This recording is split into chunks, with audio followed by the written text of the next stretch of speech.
Hello again everybody, and I'm back today with the 1/18th scale Autoart Jaguar E-Type. Now this is the Series 1 convertible E-Type obviously, and it is a very nice model. I do like this model quite a lot. It did cost £150, and as usual I'll just give you a bit of background information on the car before we get to the review. It has a 3.8 litre straight 6 engine which produced 265 brake horsepower. It did reach a top speed of 150 miles an hour, so yeah, it was quite a fast car for the time. So get into the review now, and first of all I'll start with the accessories you get with this model. First of all, you get a magnifying glass, and this magnifying glass improves on the one you get in the McLaren F1 because Autoart decides to give it a bit of a lip on the end. I'll show you that. It's difficult to see, but you can kind of see it going upwards, and this does mean you can actually open bits that you actually need to get to. Next, as ever with the signature line, you get a cleaning cloth. This is quite a nice cleaning cloth actually. I've noticed they do alter a little bit every time you get a model with Autoart, so this one you can see there, it's quite soft. You do also get a little strip of paper showing you how to change the hoods or the roofs. It's quite simple though. You do get a certificate of authenticity. If you want to read that you can. Mine's number 83, so it's actually pretty early. Also I do think this model is quite rare. I've not seen many around, so I did jump at the opportunity to get this one. And last but not least, you do get a little book thing, and this tells you all. I'll just pick the camera up for a minute, sorry about this. If you want to stop and read that you can, and I think Enzo Ferrari summed up the E-Type pretty well. The most beautiful car ever built. I would have to agree thoroughly with that. If you want to stop and read that again, feel free. That bit's quite interesting, the way it tells you about how the first few models are different, and that's the stats. So you get some more pictures. I'll just put the camera down again and just go through the pages. So there you get like a plan view. Length 9.69 inches, made up of 528 parts in total.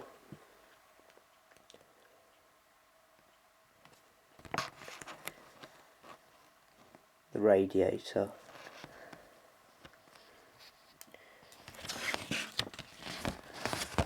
The detail on it is actually superb as usual, with the Autoart signature line. And there you go, there's the bit on the top. But I'll show you more of this in depth in a minute, obviously. That didn't come out very well. And apparently it does have genuine leather seats. I'll talk to you more about that in a minute. So, after all those accessories, we do finally get to the actual E-Type, and as ever it is an absolutely beautiful model. They really did replicate it very well. So, as ever, we'll just start with the front. The grille is done very well. There you can see the Jaguar logo. It's just the clock going off there. So yeah, you can see it there. The headlights are done very well. They look very realistic. Indicators.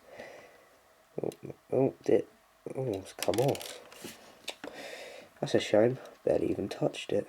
But that just slides in there. That's a good bit of design actually. So if that does happen, you can easily put that back on. Yeah, the bonnet is brilliantly done. I do love the long swooping bonnet. I think it looked very nice. And then you get to the wheels, you can see all the individual spokes. It is fantastic. And when they turn, it's like really nice. My wheels are a little bit stiff because I haven't actually got it out in a little while. But all the wheels have really nice tread detail as well, and they are rubber. Unfortunately though, you can't actually take the wheels off, but you don't really need to anyway. So now lifting up the bonnet shows you the brilliantly plumbed engine. There you can see the exhaust manifold. The radiator is over here, but you can't actually see it very well. All the plumbing, as I say, is just superb. You can see the fan.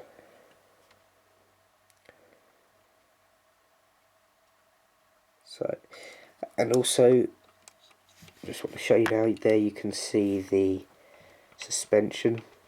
It's a bit difficult. There you go, you can see it actually moving. I won't do it too much in case it breaks.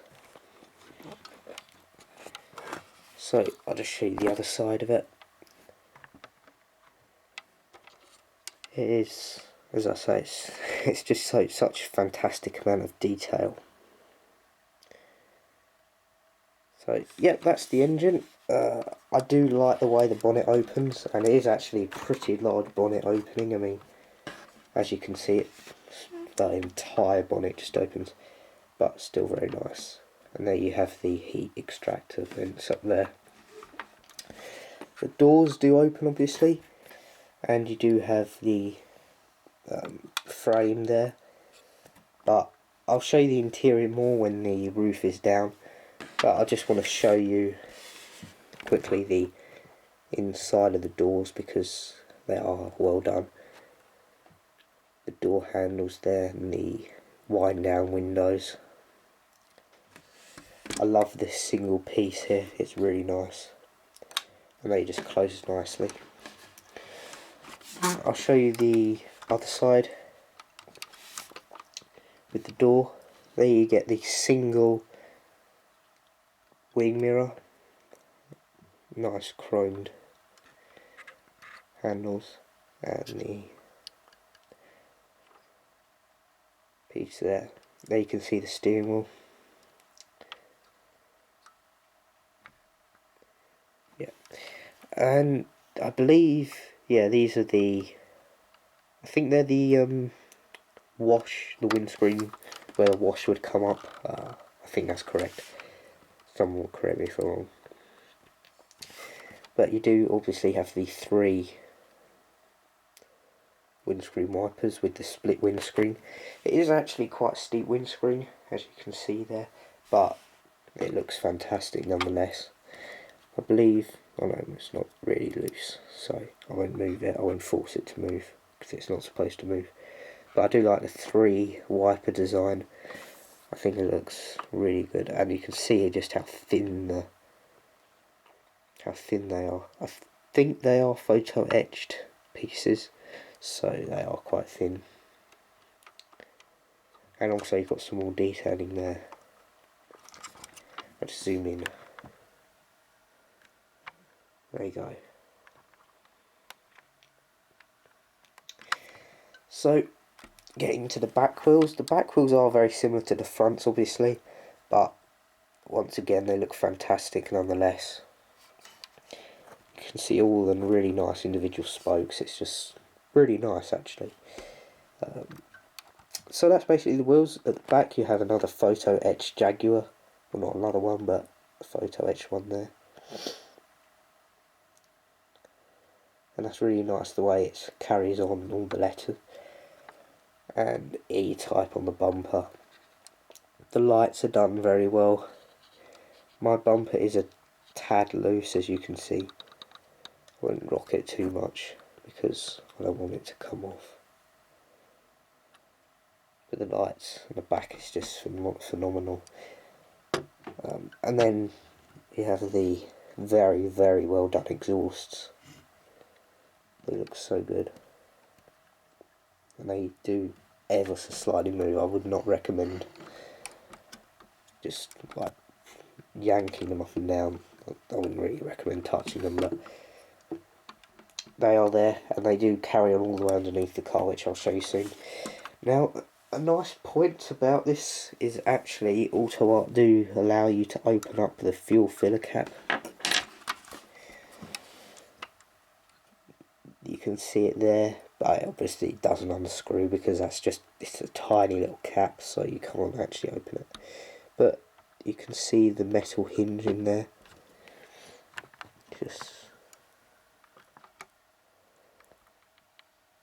There you go.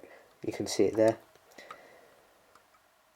So yeah, that is actually quite small. You can see it's not overly big.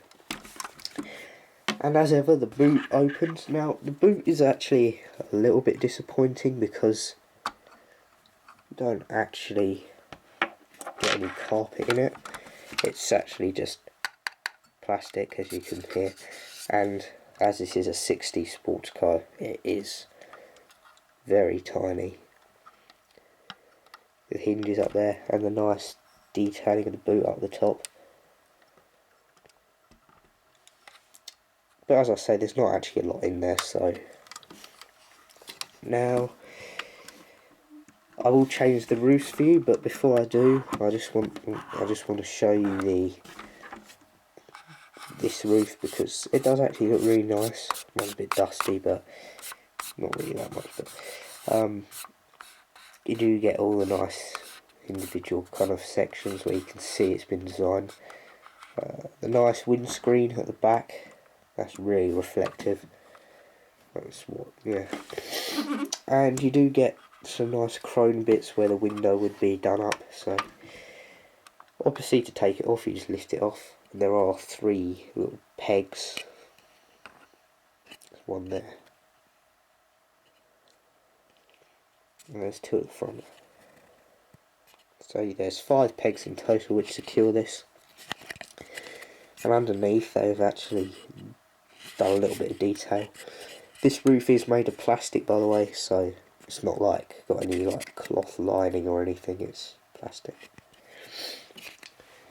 And just before I put the new piece on, I just want to show you this back interior light.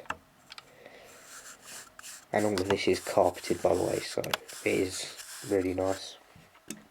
Now, the new piece is obviously with the hood down, and then you just put that on like that, and then it looks even better than it did with the roof up because, I don't know, it just looks so nice. It's difficult to say, it's difficult to describe, but I'll open the doors for you to show you the interior view. These are the leather seats. Now they do look like leather and they do feel like leather, but they also feel a little bit plasticky. So they might be real leather, they might be not. I'm not going to dispute it. If they say it is, it probably is, but it didn't have as much of that leather distinct smell as leather usually does. So that's why I was a bit critical about it. But you do get carpet on the passenger side. There is no glove box. The handbrake and the gear lever. Now the gear lever does actually tell you the gears, if it'll focus. There you go. I know it's so small you can't even see it, but it is there. And you do get the radio and the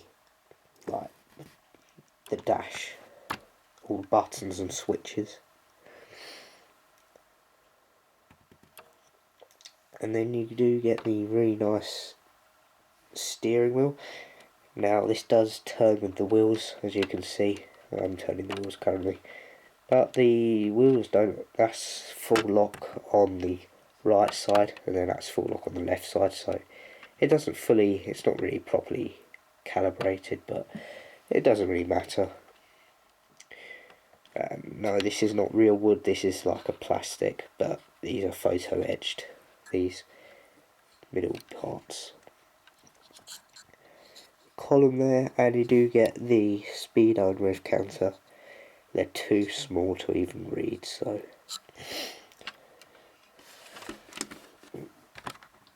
yeah, that is actually pretty much for the interior. It is a nice interior, as I say, quite a classical 1960s interior. And lastly, what I want to show you is the suspension. Now, it is all individual, so you can do the different parts. The back seems to be a bit more,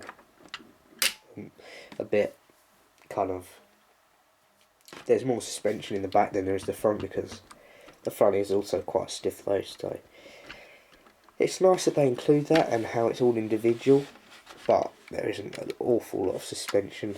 So that is basically it, guys, for this model.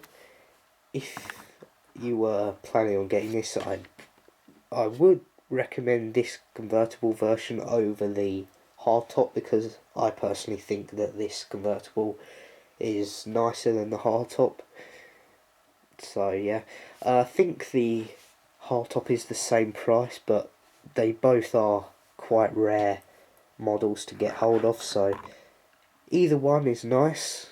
At the end of the day, you're still getting a really good looking E-Type, so I would recommend this, the Series 1 over the Series 3, I think, because they made fewer Series 1s than they did 3s, and also I think this Series 1 is much better looking than the Series 3.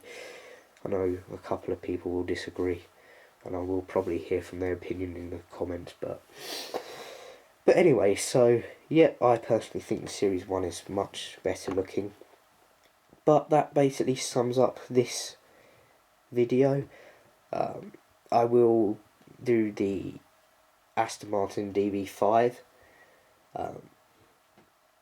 after this one, because they obviously were competing in the 60s. So, oh yeah, and I forgot to say this was 1961, I think, this car. So, if not, I'll just correct it in the description. So, yeah, this is this model for you. I hope you enjoyed this video, and please rate, comment and subscribe.